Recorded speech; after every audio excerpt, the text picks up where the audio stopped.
no one's going to govern my income ever. Like, I just said that, I'm 18 years old.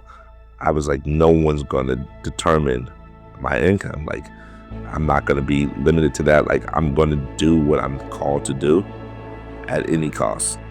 Welcome to Divot, the community for people making their mark on the world, where each week I sit down with the greatest minds in business, tech, sports, and entertainment to uncover the moments, decisions, and lessons that shape their journey so you can shape yours. Go to divot.org to learn more. Subscribe on YouTube, Apple Podcasts, or Spotify. Divot. Today, we're in Palo Alto, California, with a visionary whose lens has captured the biggest names in sports, culture, and entertainment. Squint is a film director, storyteller, and visual composer who recently co-created the New York Times bestselling book, Shot Ready, with Steph Curry. From Kevin Durant to Draymond Green to Marshawn Lynch and to Steph, Squint has documented the legends of the sport. His portraits span global icons like Nas, Michael B. Jordan, and Dave Chappelle. More than images, Squint invests in people, using his craft to elevate stories of resilience and greatness and cultural impact. Today, he's here to tell us what makes a great photograph and how to tell a story through pictures. I hope you enjoy it. Squint, it's great to be with you. As well. Tell me about, we're in the Bay Area. Did you grow up here? Are you a transplant? No, I'm from Palo Alto, California. I'm a tech kid through and through. But I'm from here. I'm a native of Palo Alto. For those that haven't been here, what makes the Bay Area special? What makes the Bay Area special is just the diversity and just you're exposed to a lot of different things, different cultures, different terrains, from beaches, forests, and I just the vibe of the Bay Area is just incredible. I mean, the people, it's definitely like a traveling city. Yeah, everybody knows Silicon Valley for the tech, but also there's just a ton of culture that's come out of here too. Yeah, from sports, from music, from just you name it. It's always been that way. Like I heard a story of how Prince would always bring his band to test against Oakland people, and then the Oakland people would leave with him, So, I mean, people usually, get their chops in the Bay Area, very similar to like New York. It seems like Chappelle did that as well, right? Yeah. He would come here and do late night, 3 a.m. show after 3 a.m. show in San Francisco. And no one would know. Yeah. So yeah. And I think it was, a lot of people have been grounded here and found themselves in the Bay. I love it. Like, if anything ever in the Bay, I think I'd be destroyed. Like, I love this place so much. When did storytelling and art start to really feel like something you wanted to put your career into?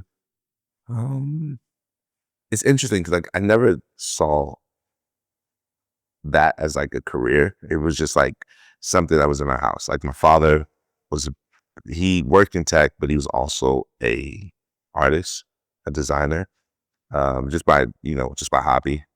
And my mother, we always did like arts and crafts and things like that. And so for me, like it was always just something I was exposed to. So I never really saw it as a career. It was just something I was doing that I became good at. I would paint or draw, sketch, and then eventually like find my way into like the stills or cinematography and things of that nature, How did you first start taking pictures and making videos?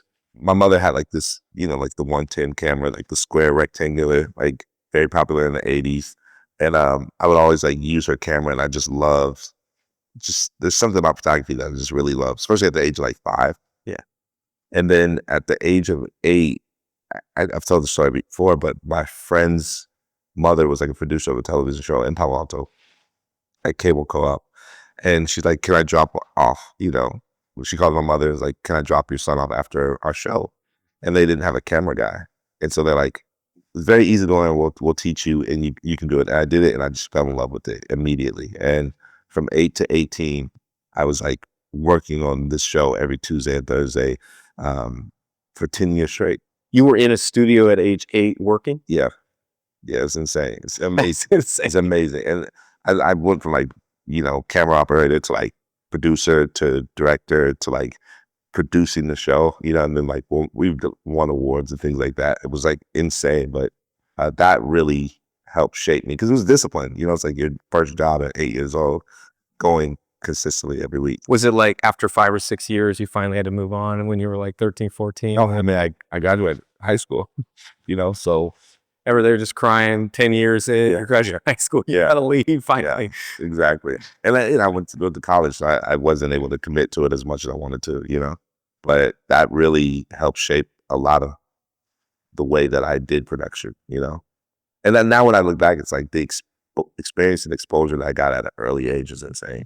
What did you think you were gonna do? Were you sure this is the path you were gonna go, or was there something else that you thought, no, I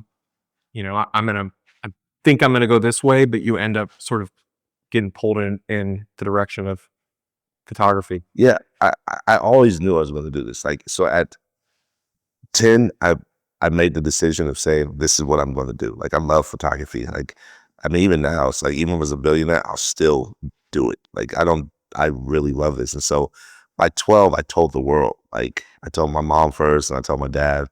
And I just told people around me, like, this is what I'm going to do. Like, there's no plan B, there's no plan C. Like, this is what I'm going to do. And everyone was like, you should think of something else. Maybe, you might not make money doing this. I was like, oh, I'm going to make money doing this. Like, I'm going to be the exception. And so I was very certain. I wrote a list of people that I want to work with, and I just was like full throttle. You wrote a list of, at what age? I was 12. When you're 12, you write a list of all the people in the world that you wanted to shoot for. Yes. And how far along are you in that list? I just finished it this year. Wow. Yeah. How big was the list? It wasn't that big, but it was who was on the list. So like the first person was like Nas. I used to listen to I still do.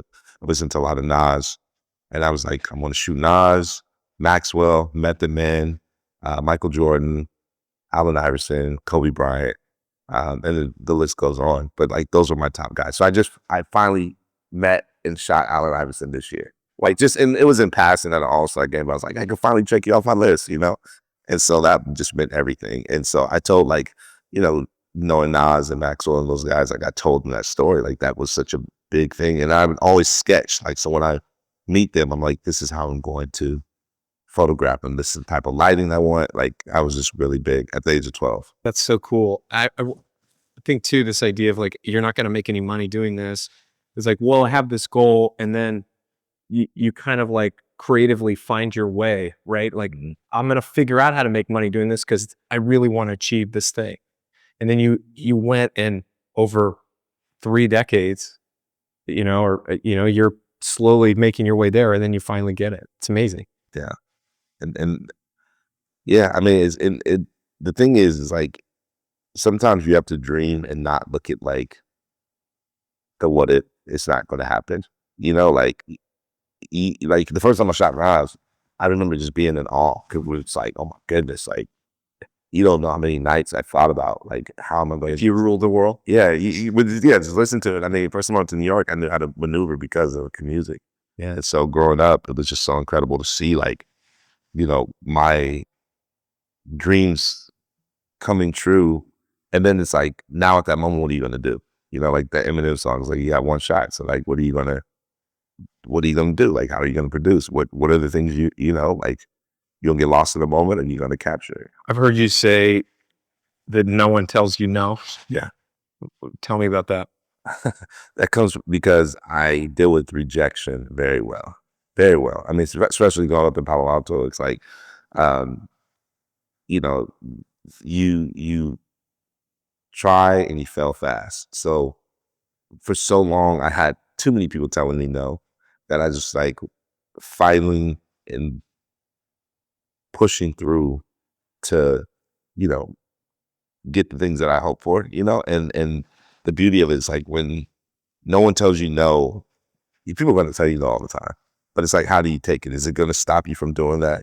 Like the thing in our field is having access to certain subjects and things like that. But you got security telling you no, you got people telling you. And I think what's helped me is to produce a product that allows me to get a yes. Or, like all my friends moved to LA for school.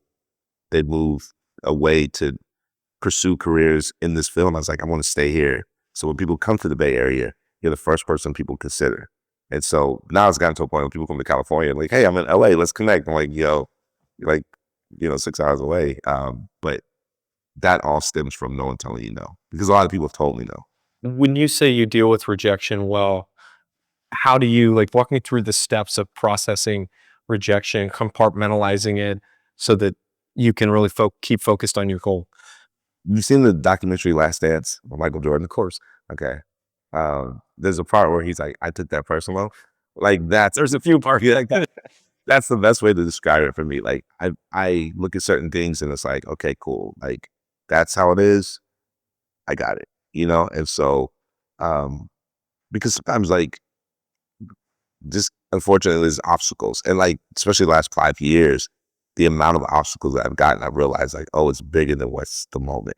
So I have to fight through like getting to prove certain things to show people. And so the thought process for me is like, you've spent money, you traveled, or people have hired you to do X, Y, Z. Are you going to stay here and complain and cry about it? Or are you going to find another way to do it? And so like a few years ago, I got hired to do a job, and it was the Killers, like the artist, the Killers.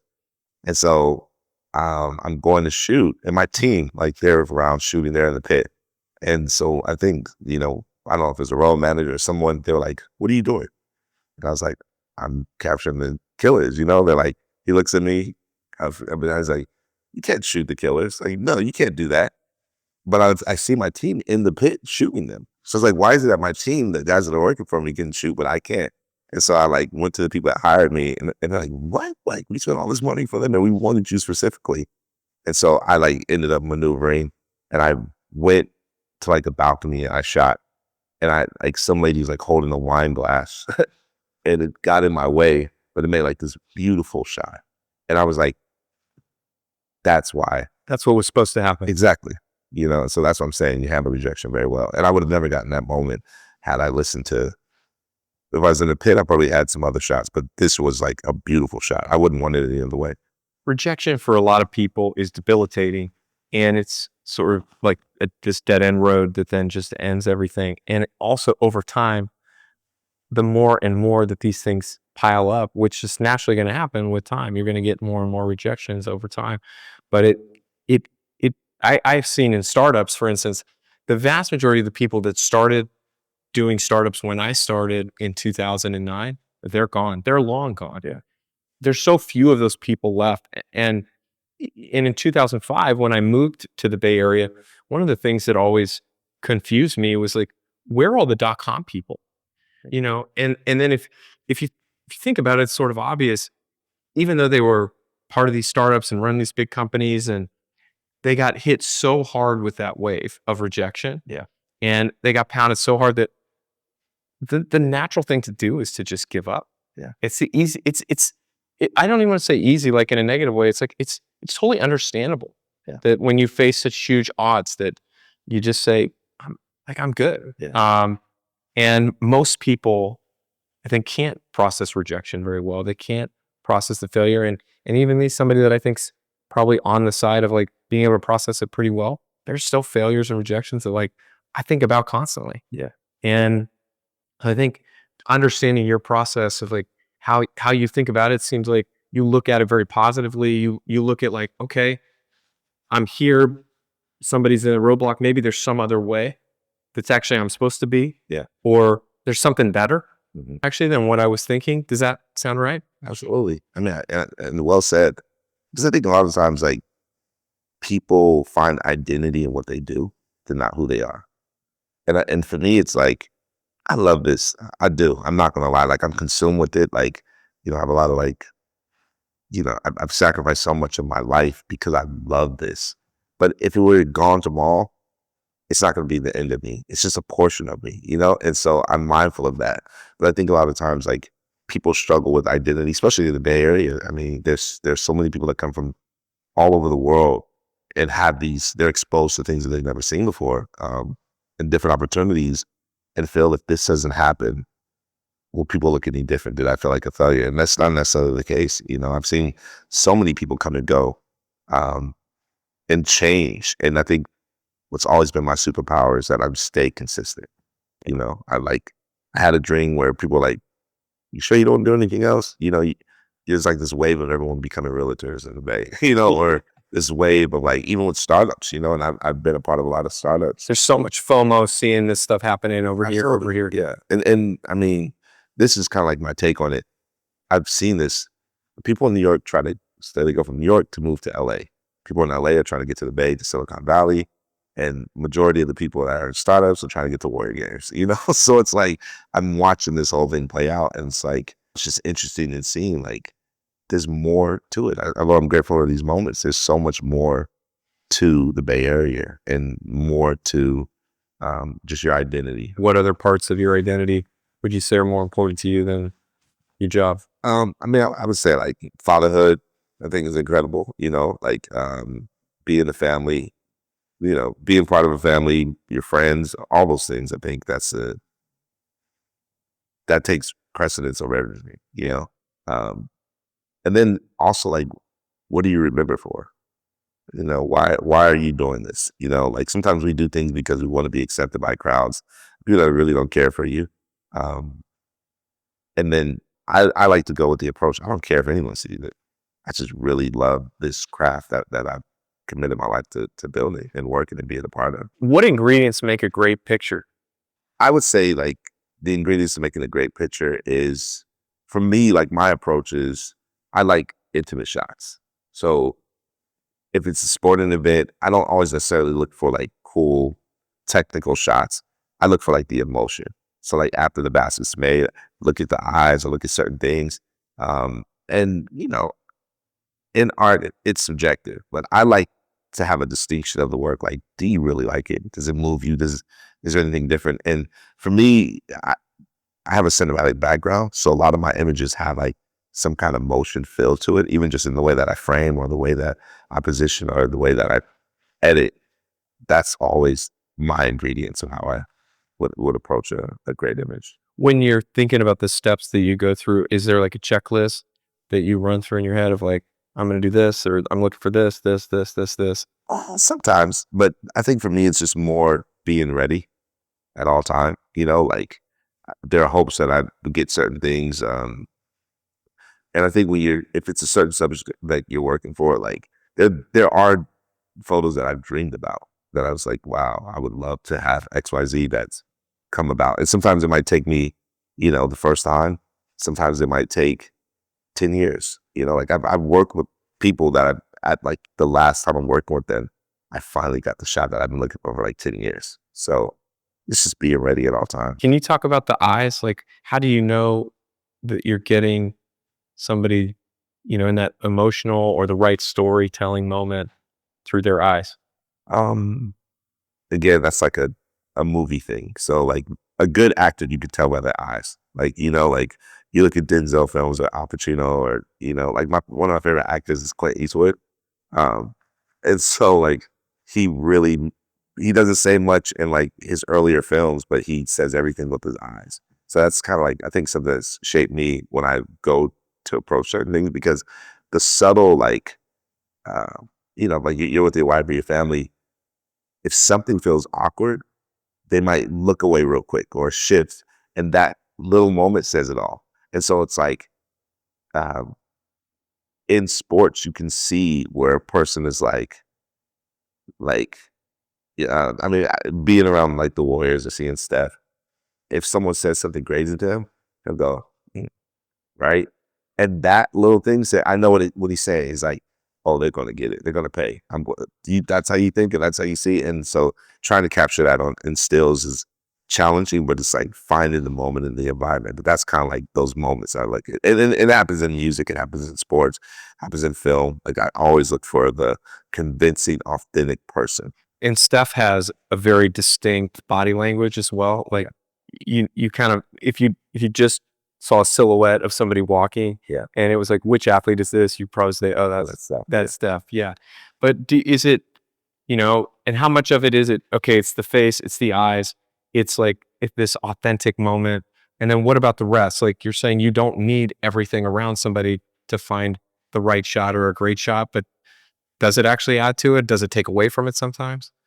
It depends, like if you have like Sometimes it works for in favor, like for example, like if you're at a sporting event, the crowd is a part of the character, right? So it is the backdrop. What can I capture from black and white versus a color photo? With color, there are different like emotions, different times. But one thing that I've learned, like with black and white, is timeless. So, my younger brother would ask my mother, he's like, when you guys were younger, did they have color? Because all the photos were black and white. But there's really no like expiration, like color that kind of fades away. So you'll see like if you look at early editorial work in like the 80s or the 70s and the 90s, you can tell the timing based off of the coloring. But I seen a Michael Jackson photo when he was a little kid in black and white. It looks current. So there's something about the imagination that black and white kind of allows it to live a lot longer. And it just has so much mystery, within those images versus like color, you can kind of tell by the tone of things, like we've evolved. Like I remember when like 780, was it 720 or 780 or 1080p on TVs was like the thing, or everyone's like plasma and the coloring is different. And then it's like, you look at now, it's like 4K, 8K, all these different things. Like color is always changing and always evolving, or, but black and white is not, the range is pretty set in stone. How do you train your eye to see the right things? And how long has it taken? I don't know. For me, I think it's what feels right. So I've had, I remember like I shoot with both eyes, which some photographers are like, why do you do that? And I've had teachers like try to train me to lean to one eye or the other. And for me, it's like whatever just feels right, in certain moments. Like um, I always think of like the lines, compositions. I always think about like the tones, and then give framing. And I think that comes from the cinematography. Like when I first went, when I give you an example of going to the TV station, the first thing they told me was like headspace, 3-pan. Like they told me all these different things, so that I was trained from that standpoint. So initially, like that's always how I thought. And so whenever I frame, I'm always mindful of like the headspace, the shoulder space, um, the scale, and then a lot of the stuff I do now because of the connection, I can punch in and go more facial features or emotions, And so that's, for me, that's what I'm constantly thinking of. How do you know when you have the shot? Like when you have that moment, that some special moment that you've captured, like how do you know? I think like you ever gone to an art gallery and just colors or certain things speak out? You're like, wow, this is beautiful. Like it just speaks to you. Or if you're ever in like the Redwood Forest or Yosemite, like certain things just like, yeah, this feels great. This feels right. It's the same thing, like there was a time, and I've had that moment a few times, like now it's kind of changed because it's based off of like, I don't think I really have time to take in the moment because most of the times I'm like 4 or 5 cameras around my neck, um, or I'm just moving. I'm waiting to get home to edit. I can't wait to edit. Like that's where my life is. But there's a time like I did this photo of Method Man, and when I shot it, it was just like he jumps off stage, he goes into the crowd, and it like it's just this beautiful pan of like the crowd and him. And I was like, when I shot it, I remember saying, "Ooh, yeah," like I felt that, And there are moments that I've had with other people that I knew I got a great shot. I couldn't wait for it. Um, but yeah, it's kind of changed a little bit now because I'm constantly on the move. Why do you have 5 cameras around your neck? Just different perspectives, like What are they? it varies. I mean, I have a ton of different cameras, so it's like picking your favorite kid. Like certain things produce at certain times based off of like certain environments, and so.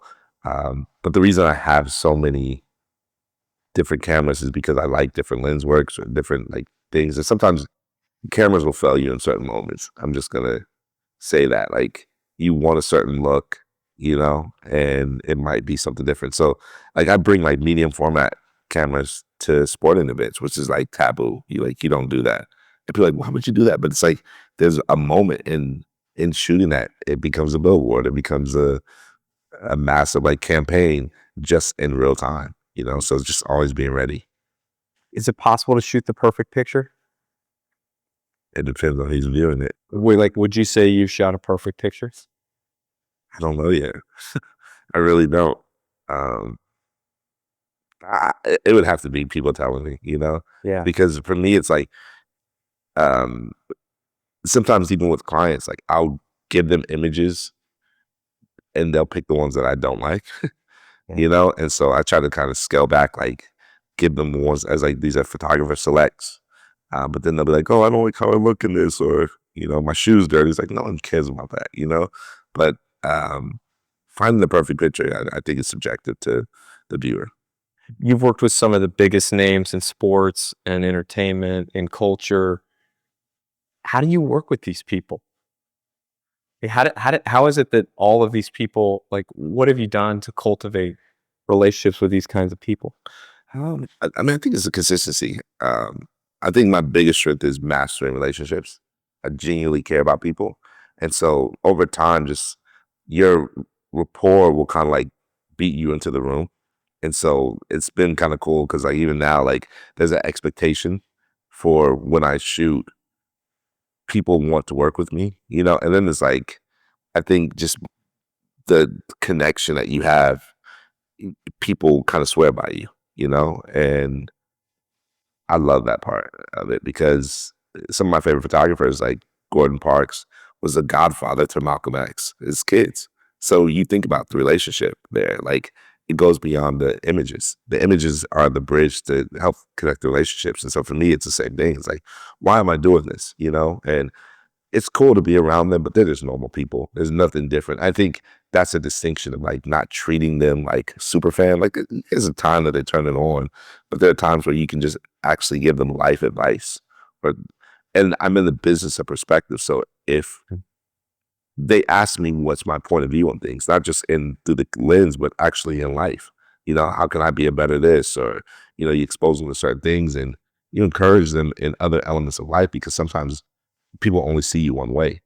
Like I can imagine, with you, people are always asking you, can you invest in this? Can you do this? And you're like, man, there's so much more to me. Like I've got to see a side of you that I think is dope. It's just like how caring you are about humanity and people and just how genuine you are is so amazing. So that sometimes when you see you on these platforms, you're like, wow, that's cool, but there's so much more to his heart that I don't think the world can contain or understand. And I think that's the beauty of it. When you talk about genuinely caring about people, like practically, what does that mean? How do you show that? I was born on Valentine's Day, so my mom's always been like, "You're born to love." So she's always given me like the assignment of being mindful, thoughtful, and being selfless. And so I'm grateful. Like when I shoot certain public figures or just anybody, it's not even just public figures, that I have the opportunity to show you how I see you and hope that the world can see you the same way. And so like when I first started at an early age, I would always shoot like homeless people. And people are like, man, you're shooting some of the most traumatic things in the world, but making them look so beautiful. And that was always like my approach. It's like, yes, they're going through trauma. Yes, things are happening, but you know, like there's beauty in this. And so, yeah, that's always been my approach. How do you push away ego to keep pushing yourself to become great? I tell myself and I tell my team, like, ego has to leave it at the door because I'm never threatened by other people. Like, I love, like, there's a shot that a friend took of me and I was at like a boxing match. There's like hundreds of photographers. And, but the way that the photo is shot, like, I'm standing out, obviously, like crazy. And I realized like there's a million other people's perspectives. So do what you're supposed to do, but never feel threatened by it. And I'm always encouraged when I work with some of the world's greatest photographers in the world to learn and glean off of them. And so I'm not the greatest in the world because of my ego. I believe like people become the greatest in the world just because of the love of the craft. And it doesn't even matter, like this happened to me. Like I studied like Jimmy Jam and Terry Lewis. I studied like Quincy Jones. And I was like, why are these guys making some of the greatest music? And it's because they talk about letting their ego like letting their ego be separate from like gone. Like it can't live here.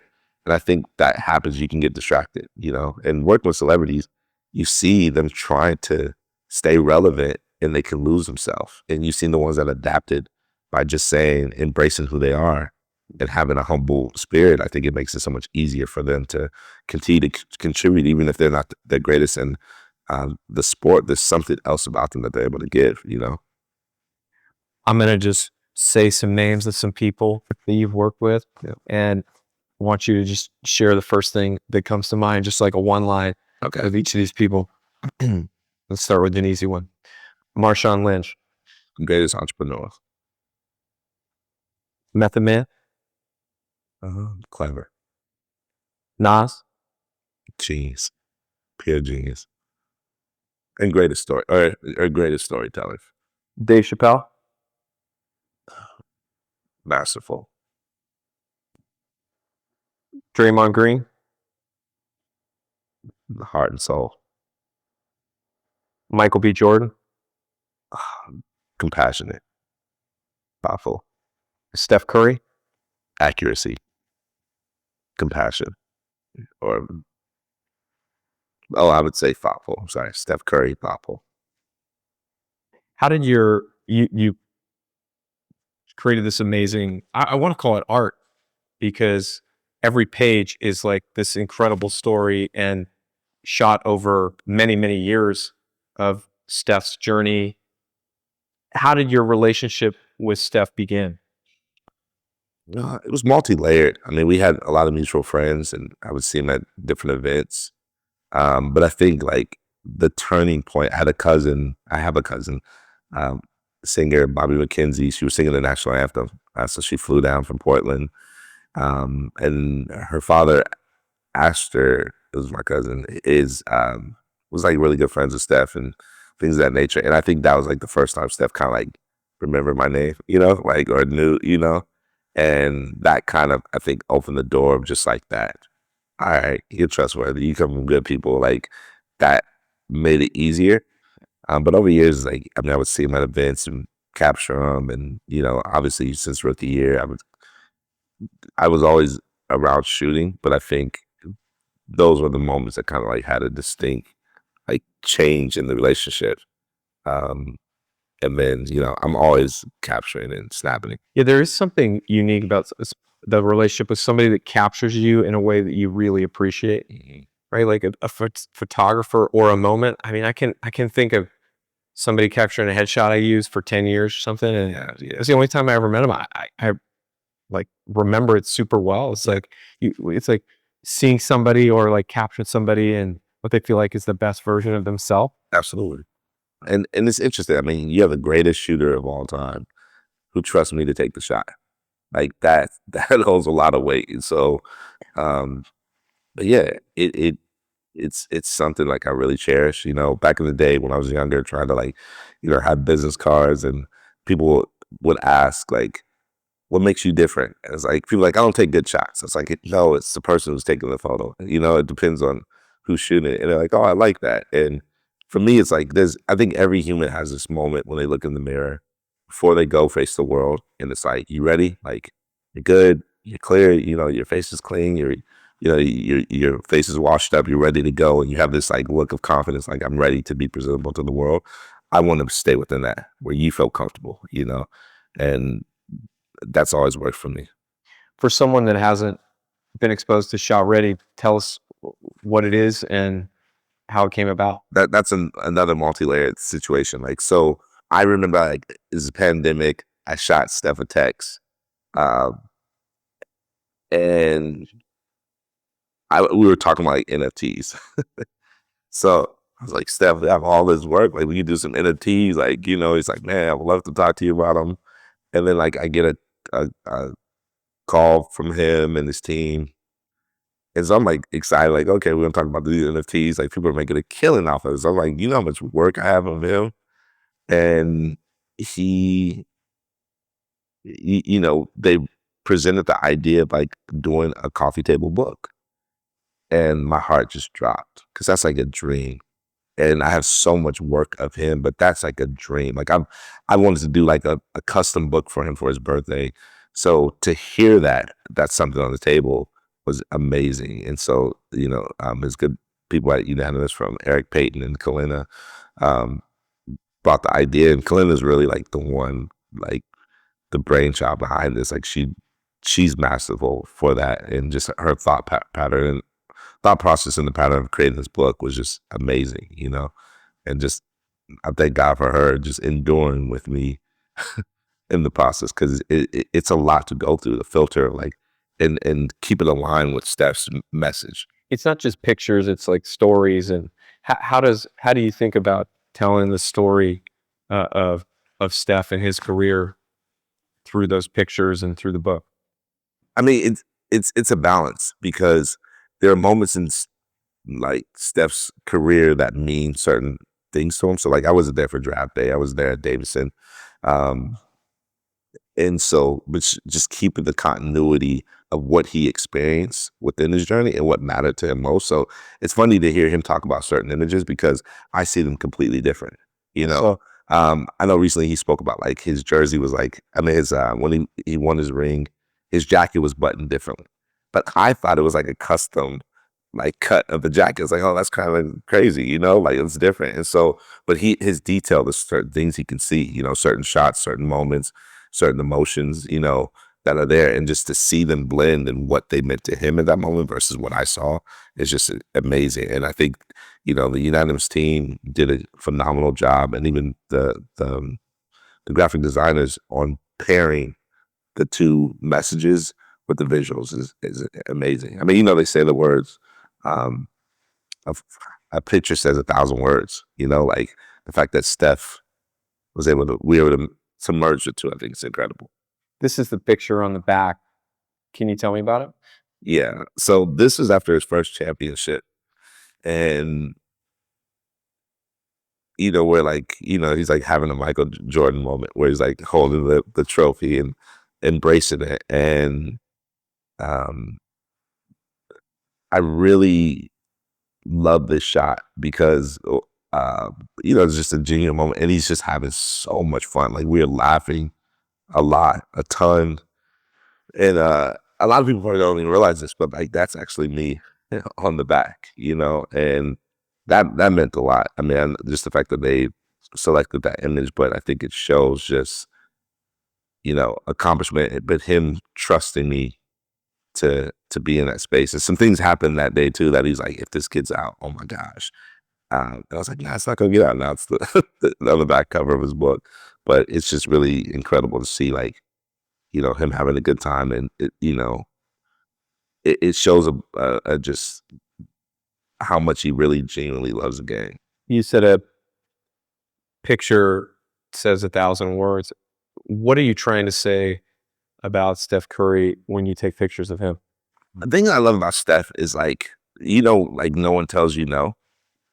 Like that's what I feel is very similar in the connection with he and I. Like there's so many wild parallels. Like we both love to shoot, just in different fields.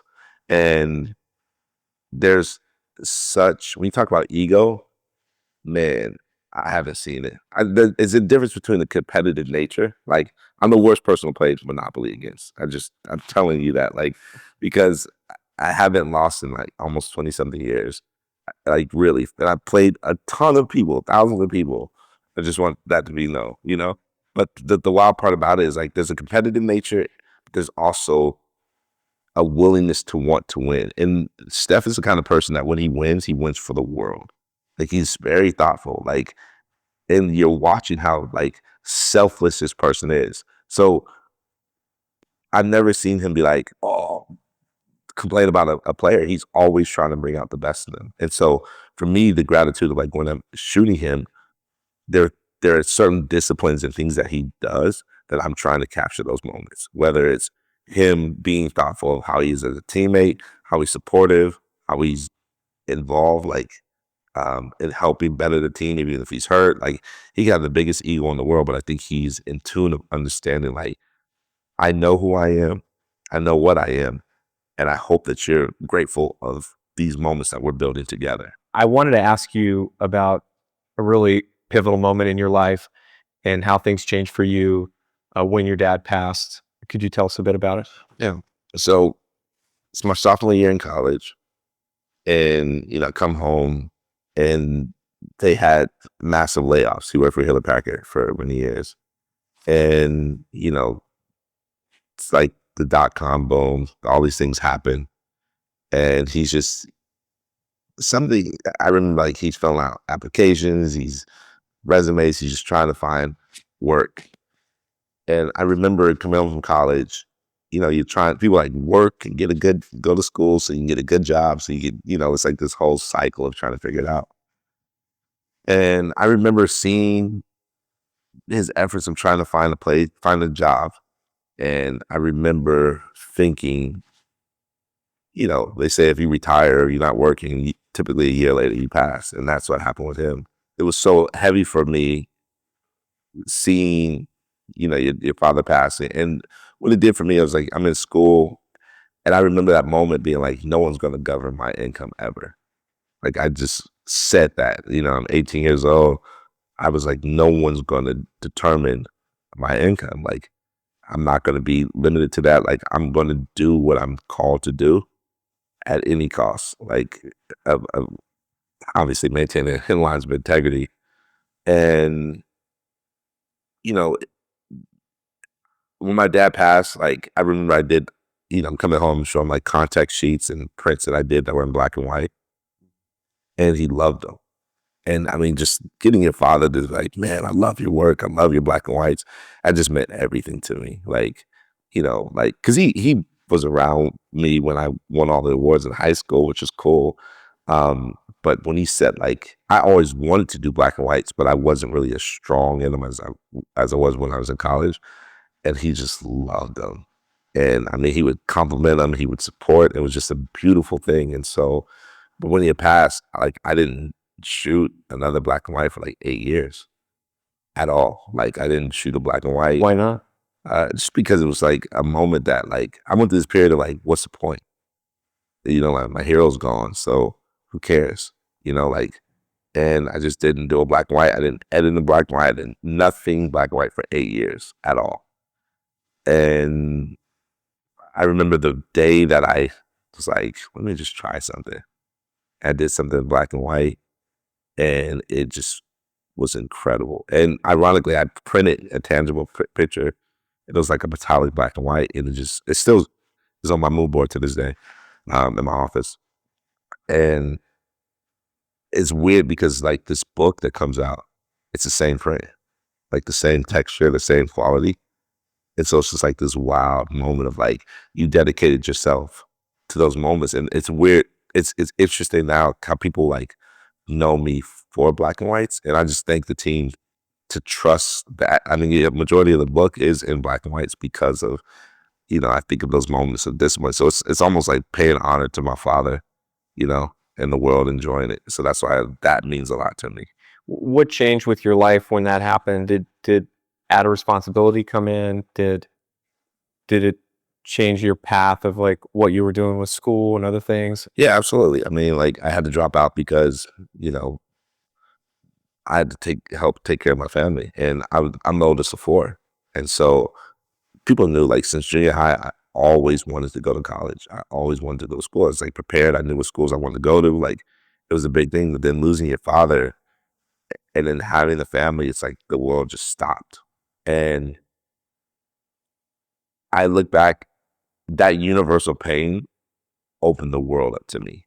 Like, where it's like, oh, you haven't experienced anything, but it's like going through that massive mountain of losing someone that you seek your approval. Like, he literally died a month after my birthday, my 20th birthday. And I remember just like, it's like, what do you want for your birthday? All I wanted was for him to call me early in the morning, to be the first person. And he called me, like, I'm in school. So he's like, man, I was just thinking about you. I know it's your birthday. His birthday was February 10th and mine's February 14th. And so, um, those moments were always special to us. And so that really kind of fueled, and I think it even shapes me now. Like, the hardest part about losing someone is the success, because you want to share it with them. Like, there have been moments where, like, I get on my phone, like, man, I just want to call my dad on my iPhone, which weren't invented when he was here. It wasn't invented when he was here. But those are the moments that I constantly think about. And that's the hardest part about losing someone is just like navigating the success of it. And like, to be honest with you, I would trade it all, just have them spend a week with them, you know, and I would give up this craft to do that. But I got it from here. Like, I think I'm like comfortable navigating now, you know, but it's just something you just miss that person. What do you think makes a great dad? Be a present, be a present. I mean, I think that's the biggest thing is like just your, you know, the sacrifice of you being there and showing up, you know, when it matters, you know, like even when it doesn't matter, you know, like just, you know, when my father passed, I remember I was in Europe. I know he had passed and it was the first event of my family, like my brother was graduating junior high. And so I'm in Paris and I cut my trip short. I was in London and in Paris. I cut my trip short to come back to be there for him, to know that you're valuable. Our dad can be here, but I got you. And I'm flying back and like you could tell when you come back to America just because like the snobbiness of certain things. And Lay's like, oh, where are they graduating from? I was like, oh, junior high. She's like, oh, it's not a real graduation. I was like, this graduation is everything to me. It's my brother, of course. How dare you say that? You know, and it's like, it means something to me. And I realized even with children, it's like just you being there gives them like a level of confidence, even if they don't ever play, even if they do play, just knowing that you're there is just a beautiful thing, you know? And I'm grateful. Like my dad showed up, you know, and that just, he gave me all the tools I need to be a great father. Outside of family, who's the person you most admire? It depends on what field I am. Like I really, you know, if it's sports, I love Michael Jordan. I think he's incredible. Um, I love Steph. I think he's amazing. I think Steph is a true people's champion. If it's photographers, I think Gordon Parks is just very similar to I model my life very similar to him with love of music, film directing, and photography. Yeah, it varies. It varies. You know, like my life is very similar to like the movie uh The Secret Life of Walter Mitty, you know, like the Ben Stiller version. But like that's like those moments, you know. But yeah, I don't know. It always changes. If you could implant one idea into everyone in the world, what would it be? To show love. I just feel like you get so much further in life by doing that. You know, like if I love you, I'm gonna do everything in my power to see you better than myself. Like I wish we get so much further than that. Like it would solve world peace. What's the hardest thing you've ever accomplished? I would say the passing of my father. I think that was the hardest thing. Like because like when my father passed, I did not want to shoot again. I'm telling you, like I had cameras. I remember just looking at him at the foot of my bed and being at the beach. Like my mother did something amazing. She's like, pack your bags. So at his memorial, we just left. We didn't come back home. We just went to a beach house and we stayed there for about a week. And I had my cameras and I had it on the beach. I was just looking at his film cameras. And I was just like, I don't want to do this anymore. Like, what's the point? Like, you do this and then you die and then everything just stopped in our family.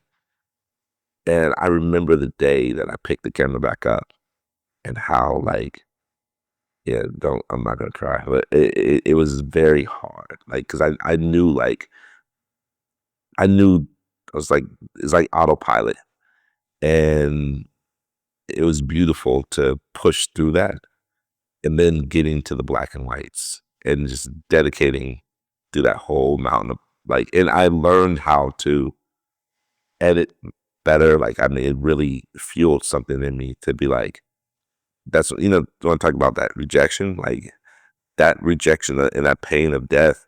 It's like, oh, somebody's got to pay for this.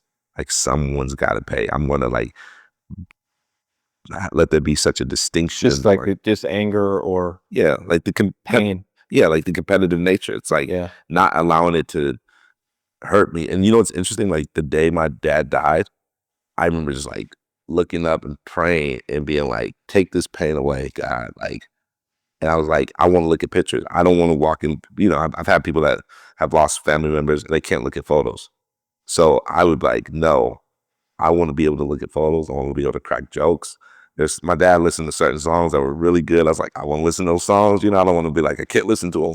It took some time, but now when it's not, I'm not bound by the torment or the pain of that. It's like more gratitude and gratefulness. And ironically, it started with seeing a photo of him. Like my goal was like, I want to be able to look at photos of him and be able to enjoy him and not be crying and bawling every time I see him. It's hearing you talk about your dad. It's really moving, and I have an amazing dad too, and it's reminding me of how grateful and how lucky and blessed I feel that I've had the dad that I have. And to hear you had your dad for less than 20 years, but man, what an impact! Yeah. What an impact he had on you. Yeah. And to have a great example that you get to that you get to live with and you get to see every day, and they don't get it right every day. And heaven knows I am getting it wrong constantly. But like, man, it's like, what is the ultimate blessing? It might be to like have great parents. That might be the ultimate privilege in the world, is like to have a great mom and a great dad, who are flawed, but who also you just know deeply love you and care about you and are rooting for you. It's like hearing you talk about it. It's just reminding me of myself, how lucky I feel. Like, yeah, actually, like, wow, this is like, I'm so lucky to have that. Yeah. And my mother and father, like he said, like, people were flawed, obviously, but they gave the best that they could. I was so thankful for it. Like just great examples. I mean, and it's because of me working at that television station. My father starts working there. Like, so he's driving me and dropping me off. Then he starts working there for years with me. And I look back and like, Spending that time with him. yeah, and just the support. Like I remember for Father's Day, he really loved this photo I did, just blades of grass.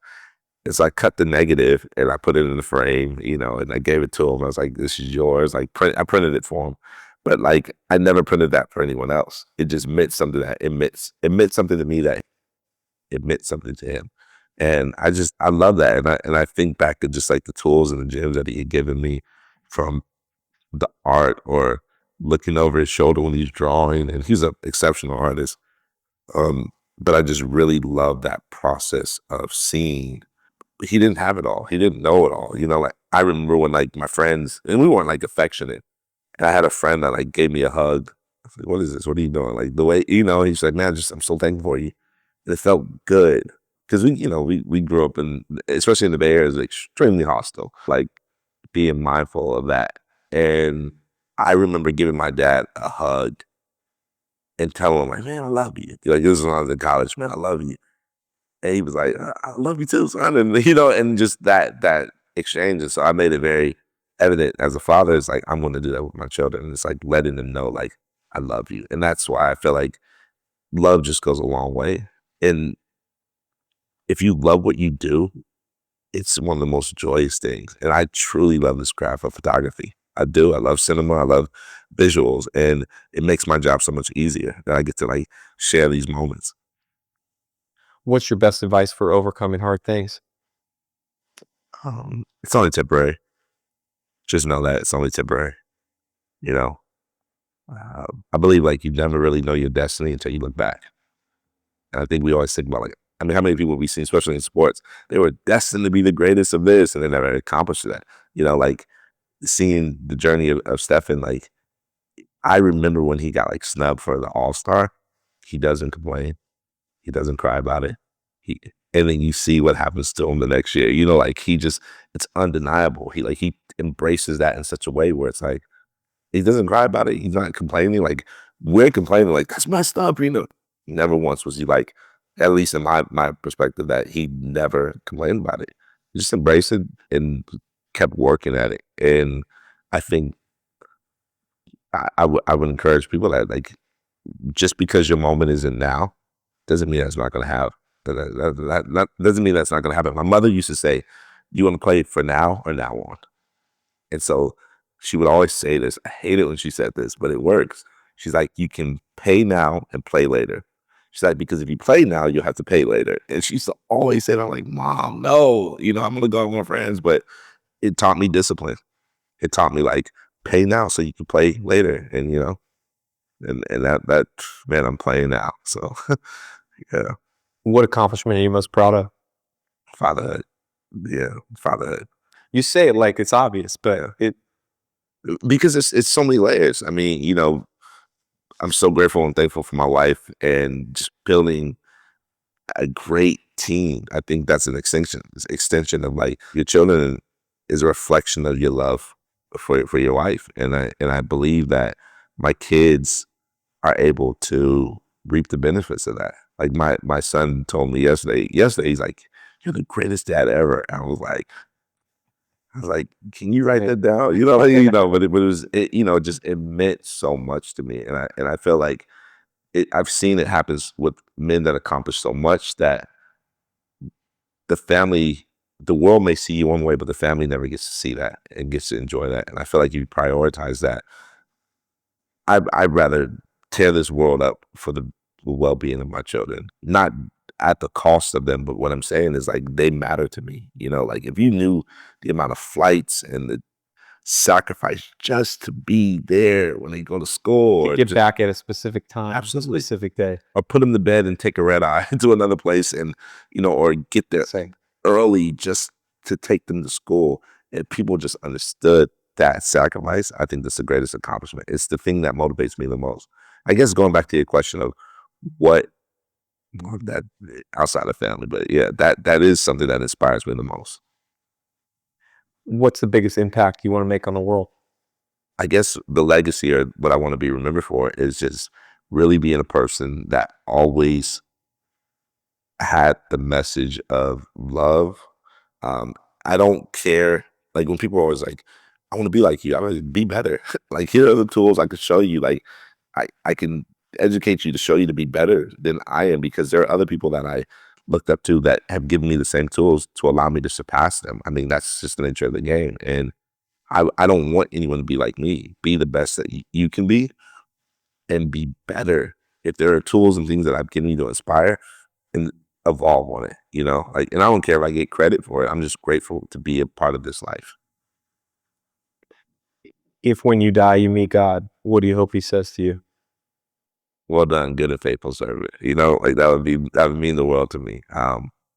But one thing I would love to say to him is just thank you for everything. Thank you for this perspective that you've given me. Thank you for these opportunities. Thank you for never letting me fold when things got hard. And I would just show him all the gratitude. And if there's anything that I could give you beyond my life, I would just be thankful for that, and I hope he'd be proud. Yeah. How do you measure your life? I guess I measure my life based off of like just the impact that I've had on people, like meaningful exchanges and things of that nature. My mother would do stuff like that. Like I remember she got in a car accident. I'm panicking. We're in the ER, and she meets this lady, and she's just talking to her. And then she gets up. She's like, "That's why we're here." I'm like, "Mom, we need to sit down," like, but that was, yeah. I mean, just she always prioritized making sure you're anyone that you come across is blessed by your presence, and not for selfish gain, just because it's the right thing to do.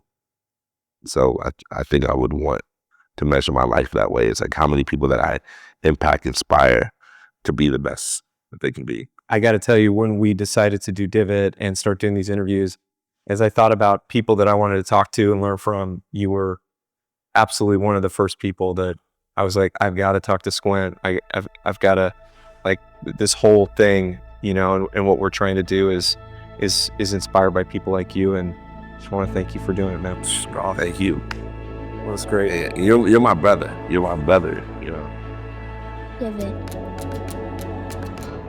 On next week's episode. I tell them all the time, don't talk to me about being lucky when I have more failures than you've tried. I've failed more times than the amount of times you've tried. And so many people do that. And the greatest people, like the Michael Jordans and the Tiger Woods, they have failed more times than most people have practiced.